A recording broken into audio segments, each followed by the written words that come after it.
பேசும்போது பல பேர் சொன்னாங்க இது மாதிரி ஒரு செயற்கோள் நடக்குது, ஒத்துக்கிறேன். இது மாதிரி ஒரு செயற்கோள் நடக்குது, இனி நடக்கக்கூடாது. இதுவே கடைசியா இருக்கும். ஏன்னா அரைச்சமாவே அரைக்கிறோம், நயவா அரைச்சாச்சு, கல்லு தெரிஞ்சு போயிடும். பேசுறவங்க சுருக்கமா சொன்ன விஷயங்கள்ல ரொம்ப ஆழமா வலியோட சொன்னது புதிய மருத்துவ காப்பீட்டு பிரச்சனை. அது 17 பேசிட்டு கருத்தரங்கம் போகணும்னு முடிவெடுத்து கடைசியத்தை ரத்து பண்ணோம். அது ஒண்ணு நிற்கிது. எல்லாமே திரும்ப ஜோசியக்காரர்கிட்ட போனா பரிகாரம் சொல்ற மாதிரி தேர்தல் தான் ஒரே பரிகாரம் சொன்னாரு விழுப்புரம் தளபதி. உடனே போராட்டம் நடத்த முடியாது, எலெக்ஷன் பிறகுதான் எதுவுமே முடியும். மாண்புமிகு நிதி நிறைய பேர் பேசுனீங்க. வரவில்லாமல் செலவு செய்தால் டெபாசிட் தான் எடுக்க முடியும். விழுப்புரம் ரகுபதி கள்ளக்குறிச்சி குலசேகர் சொல்ற மாதிரி 5 லட்சம் ரூபாய் கொடுத்தா தான் இங்க தேர்தல். எவ்வளவு பேர் இருக்காங்க ஆளுசாவே விட்டுருக்க, எங்கிட்ட 5 பைசா கூட தேர்தல் சீக்கிரமா நடக்கும். ஆனஸ்டா சொல்றேன், எனக்கு பொய் சொல்ல தெரியாது, புறம்பு பேசி பழக்கம் இல்லை. நீங்க என்னை பத்தி எங்க வேணாலும் விசாரிச்சீங்க, சங்கத்தில் கேளு, அலுவலகத்தை கேட்டுப்பாங்க. தேர்தல் புத்தூர் 3 முறை முடிக்கிறதுக்கு ட்ரை பண்ணும். அங்க 2 பேர் தான் இருக்கும், நானும் பொருளாளர். செல்வராஜ் வர்றார், காசநதி வர்றார். வேலைகளை தனிநபர் கோரிக்கைகள் அட்டன் பண்ண முடியாது. அறந்தாங்கி சுமையா போன் பண்ண பயமா ஒரு ஹெல்த் இன்சூரன்ஸ் லெட்டர் செய்ய முடியல. திருப்பூர்ல பழைய நிர்வாகி அவரு இன்சூரன்ஸ் பணம் கிடைக்கல, 2 பையில் வச்சுக்கிட்டே முடிய மாட்டேன். எவ்வளவு நேரம் வேலை? ராத்திரி 12 மணி நான் நோட்ஸ் போட்டு தலைவர் காலம் வந்துருவாரு, அவர்கிட்ட காட்டும் சொல்லி ராத்திரி 12 மணிக்கு நோட்ஸ் போட்டேன். எது கூட்டா முடிவுகளை நோட்ஸ் போட்டேன். அப்போ தலைவர் இல்லாதப்போ சில முடிவுகளை எடுக்க முடியல, சகாயங்களுக்கு இருக்கு. மீறி நடத்துக்கன்னு சொல்றதெல்லாம் சரிப்படாது. ஏன்னா இன்னைக்கு அவர்தான் தலைவர். பிரஸ் மீட்டுக்கு வந்தாங்க, பிரஸ் மீட்டிங் சொல்லிட்டோம். ஏன்னா சிலது அபகரிக்கிறது நோக்கம், முறையோடு நடத்தணுங்கிறத நோக்கம். கூட இருந்து வழிகாட்டினால் நாங்கள் செய்ய முடியும். இல்லைன்னு சொன்னால் சிலது தள்ளி போகும். அப்படித்தான் பல விஷயங்கள் தள்ளி போகும். அமைப்பு விதிகள் திருத்தம் புஸ்தகம் எல்லாம் நடிகர் சொசைட்டி ஆபீஸ் அப்ரூவல் கொடுத்தால் அடுத்த மாதம் வெளியிடும்.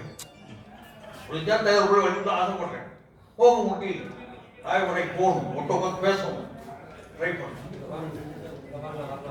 கூடுதல் தீர்மானங்கள் எங்களை குறைச்சா வழக்கமான தீர்மானங்கள் ரொம்ப சிரமத்துக்கு மத்தியில் இந்த தேர்தல் செயல்பட இடத்துல மைவண்ணனுக்கும் செக்ரட்டரி இல்லாம சிசி பரமசிவம் அனுபவசாரி அவர் இல்லாம அந்த பன்னீர்செல்வம் பொருட்காமி நாகராஜன் மைவண்ணன் நடத்துறதுக்கு எல்லாருக்கும் நன்றி சொல்றேன்.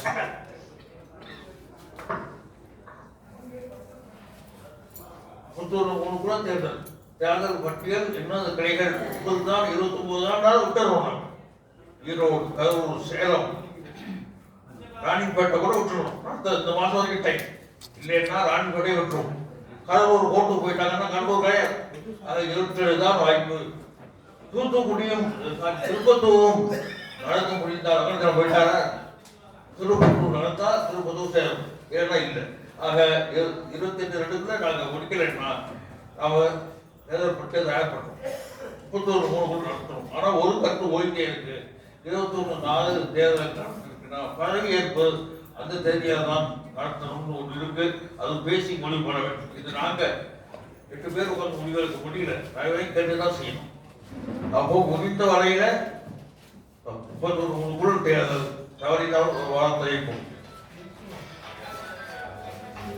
அடுத்த தேர்தல் முடிந்து புதிய நிர்வாகிகள் பதவியேற்பு விழா, அது நிகழ்ச்சி விழான்னு கொண்டாட வேண்டாம், நிகழ்ச்சி அஞ்சலத்தை கொடுக்க வழி இல்லையே, அதனால அஞ்சலத்தை கொடுக்க அவங்க நடத்தலாம். அது திருச்சி அல்லது புதுக்கோட்டை, மணிவண்ணன் திரும்பி ஆசைப்படுறாரு, அதனால திருச்சி அல்லது புதுக்கோட்டை மைய பகுதி. அதுக்கு முன்னாடி திருப்பூர்ல நடந்துக்க அங்க நடந்துக்கலாம் கேட்டாங்க. நாமக்கல் தலைவர் கூட வருத்தப்பட்டு நாமக்கல்ல ராஜ்யங்களா நாமக்கல்ல செயல்பட்டு பேசணும் பேசல, அது அப்படி கருத்து ஏதாவது அறிவிக்கா தெரியாது. நாமக்கல்ல செயல்பட்டு போடுற மாதிரி பேசல. திருச்சியில் புதுக்கோட்டையில் தேர்தல் பதவியேற்பு விழா நடத்துவது என்று நேற்று ராத்திரி செயல்படும் நிர்வாகிகள் முடிவிட்டிருக்கோம். சிதம்பரம் இடைத்தேர்தல் அது நடந்தது சரியில்லை. அவங்க நடத்துறாங்க. நாங்களும் சொன்னேன், விட்டுட்டு போயிருங்கப்பா. அவங்க கூட முடிவெடுத்து ஒரு தேர்தல் நடத்துறாங்க. அழகுறையா நடந்தா விட்டுடுங்கன்னு கூட சொல்லி பார்த்தேன். என்னமோ மாவட்ட செயற்குழு ஏற்றுக்க மாட்டேன்னு சொல்லிட்டேன். யாரையும் குறை சொல்ல விரும்பல. அதான் அந்த கிளை பிரச்சனையா தேர்ந்தெடுக்கு மாவட்டம் தேர்ந்தெடுக்குன்னு சொல்றேன். அதை திரும்ப ஓபன் பண்ணி மாநிலத்துக்கு வந்து மாநிலம் தலையிட்டு கேவலப்பட்டு நிற்கிறோம். மாநில தலைமை தலையிட்டு 25ஆம் தேதி நடத்துக்கள் சொன்னோம். 28ஆம் தேதி நடத்தோம். 29 நடத்துறேன்னு கட்டு எழுதிட்டாங்க வச்சிருக்கேன். 29 நடத்துறேன்னு கடி எழுதிட்டாங்க வச்சிருக்கேன். 29 கவர்மெண்ட் போட்டோம். 28ஆம் தேதி அவங்களே பூஜை நடத்துறாங்கன்னு சொல்றான். மாவட்டத்தையும் மதிக்க மாநிலத்தையும் மதிக்கிறேன்னு சொல்றான். இந்த கிளையை பற்றி ரொம்ப யோசிக்க வேண்டிய கவலைப்பட வேண்டியது. ஒரு கட்டளை ஆயிரக்கணக்கான பேர் மெம்பர் இருந்தாங்க. இப்போ 700 பேர் இருக்காங்க. ஒரு முறையா ஒசுமையா செயல்பட முடியலன்னா நிற்கிட்டே இருந்தா